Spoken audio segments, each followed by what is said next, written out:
As I said, my role as MC is to keep this on time. So without any further ado, let us dive into today's content. Let's meet the first of today's speakers. And actually, let's meet our host for Conversions 2022. Let's meet Petri Coco from Google. Now, Petri spent the last 10 years working with large enterprises across Europe to help them transform their business to make the most of digital opportunities. Petri, lovely to have you with us. How is Hamburg this morning, sir? Well, first of all, great to be here, and thanks for the warm welcome also from your side. Hamburg is a bit chilly and grey, but I'm happy that inside it's warm and sunny.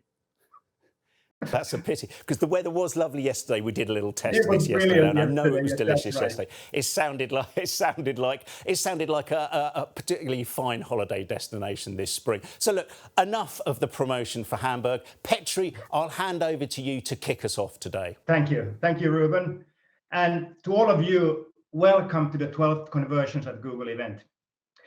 Every year we gather a host of speakers to address the latest topics on user experience and share it with you, our advertising clients. The marketeers joining here today are responsible for the success of advertising measured in KPIs such as conversion rates and return on investment.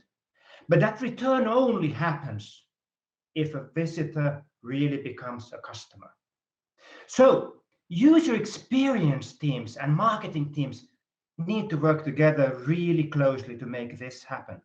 And that's why you are all here today. Back when Google was just a few years old, we established our 10 things we know to be true. And the first of these was look after the user and all else will follow.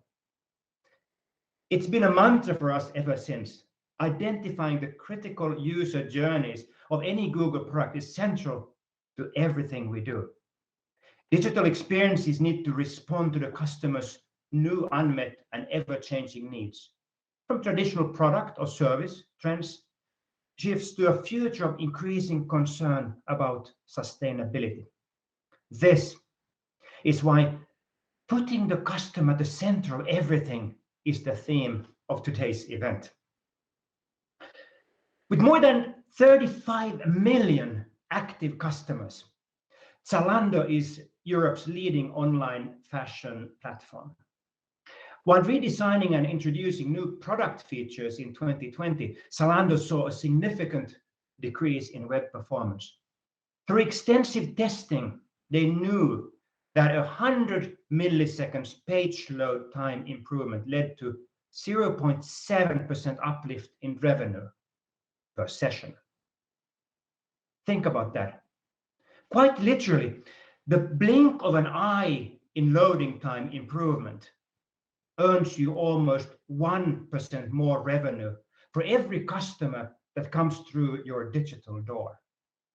Google's core Web Vitals, a condensed yet comprehensive and user-centric set of metrics, help to align everyone behind the mission of providing a stellar web experience to customers. Zalando updated the way they measure and monitor speed and the way they factor it into their release process. I wanted to really shortly also discuss in this that what have we really learned from being customer-centric? Customer-centric organizations, they really know what matters to their clients and take actions accordingly. And we actually, to underline this, we commissioned some research some while ago. And what we discovered was that organizations that scored highest on customer centricity had 9 times greater year-on-year revenue growth compared to lower scoring brands. Moreover, they also have more satisfied employees and they are also more agile. The role customer centricity plays for any organization cannot hence be overstated. You'll find out later how you can diagnose how to become more customer-centric with personalized recommendations for your company. Another core topic when it comes to customer centricity today is privacy. Getting users to accept first-party cookies or log into your site is absolutely critical to the success of your automated bidding strategies.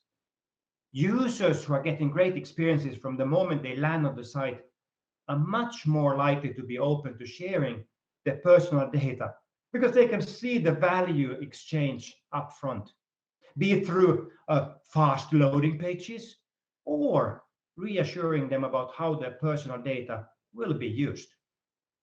We call this deliver, detect, and drive. Deliver the experience, detect with privacy, and drive with automation. You can see there are some big challenges and opportunities ahead, but don't worry. We are here to help. Partner with your web and app teams, focus on understanding the user and work with them to deliver even more effective experiences. Align your goals around the data points that matter. Customer centricity is not something that sits in just one part of a company. It's critical to every part of the company. You need to be a vocal champion of customer centricity so it's core to the way your company works. But we'll show you the way of getting there. You'll see how to improve the experience across all your customer surfaces, whether that's on a mobile app, a website, or through products, so you ensure the user is at the center of everything you do. This will deliver real value to your customers and help you take your business to the next level. As I've been here for about 15 years at Google, and as I told you in the beginning, one of the key themes we had from the day one was that when we look after the user, all else will follow. I think this is a really good theme for all of today to be thinking through when we go through the program.